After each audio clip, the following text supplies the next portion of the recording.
Hi guys, so this one is EM40 from Melesto. So check natin yung mga included na accessories sa kanya, then check natin yung mga materials na ginamit sa kanya. So ngayon is turn on ko na si machine. So painitin ko lang siya, then hintayin kong maging ready. Then punta tayo dun sa mga included na accessories niya. So punta tayo sa picture. So meron siyang included na 600 ml na stainless steel pitcher. So makapal na siya.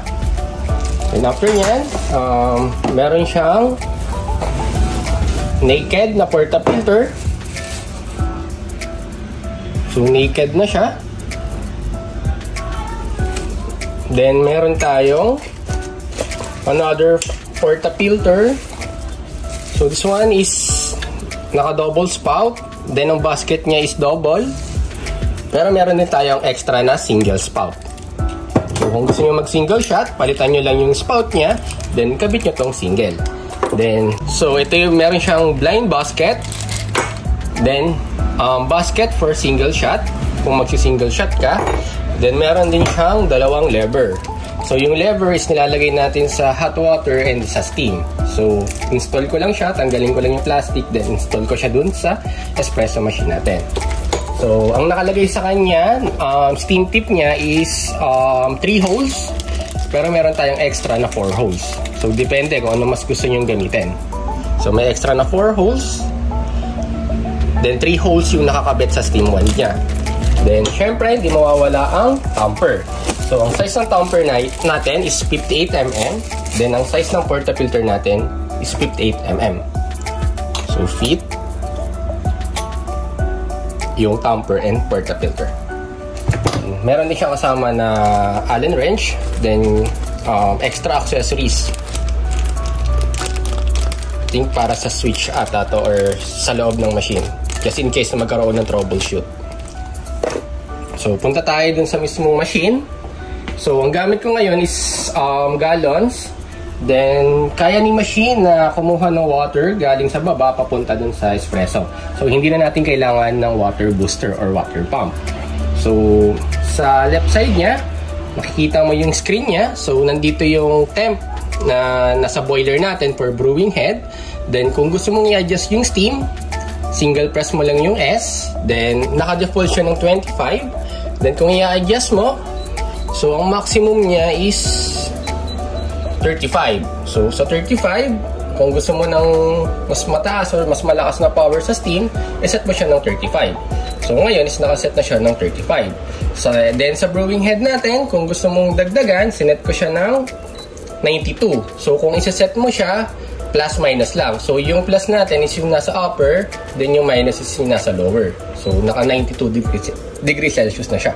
So, kung na-reach na natin yung 92 degrees Celsius or yung Celsius na sinet natin, pwede na tayong mag-pull ng shot. So, check natin. Meron sa kabilang side, meron tayong dalawang gauge. So, yung gauge natin is for extraction and para sa steam. So, sa steam natin, na-reach na niya yung number 2. So, okay na tayo sa steam and hot water. So, every time na gagamitin ko yung steam and hot water, kailangan is ma-reach niya yung above number 2. So, nandito sa left side, yung sa steam natin. Then, nasa right side naman, yung sa extraction. So, dalawa yung naging gauge niya. So, install ko lang yung lever niya. Then, check natin yung power ng steam.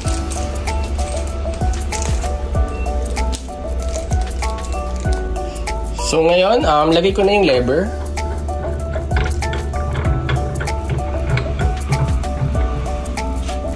Then, sa kabilang side, for steam.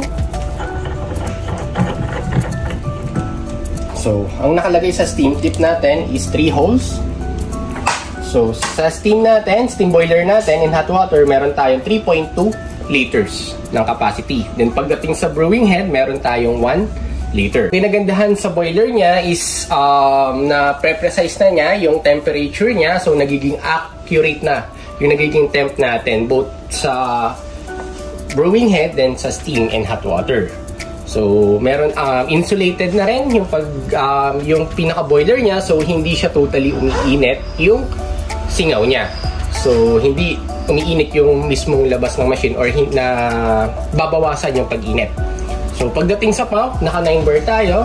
So rotary pump na rin ang gamit niya. So ang pump natin is galing sa Procon USA. So kung aware kayo, mas maganda po yung pump nila. So check na natin siya.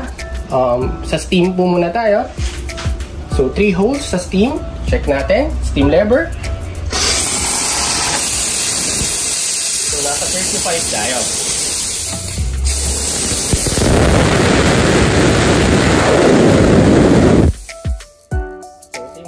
Niya, pinagandahan is mas mahaba din.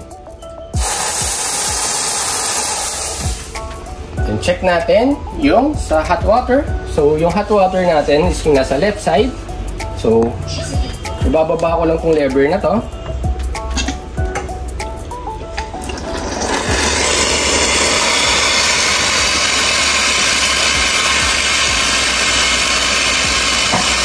So magde-dispense na siya ng hot water. Then check natin. Check natin yung sa brewing head natin. So every time na magpupul ka ng shot, so very basic lang naman siya. So ilalagay mo lang tong lever na to sa gitna. Then mag-start na siya mag-pull. So yung unang baksak niya ay yung pre-infusion. Then yung sa timer niya is mag-start na siya ng 6. So meron tayong pre-infusion for 5 seconds. Then, tsaka po niya extract yung espresso natin.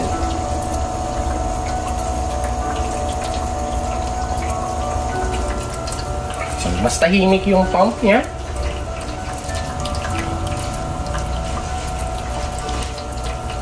Ayan, so pag-stop mo na, balik mo lang yung lever. So, mas malaki. Sa drip tray naman, mas malaki yung capacity niya. So, hindi agad siya napupuno. Then, removable din siya. Just in case na magtatapong kayo ng mga wastewater. So ngayon, try ko yung sa steam. Then habang nag-cool siya, then try natin yung hot water.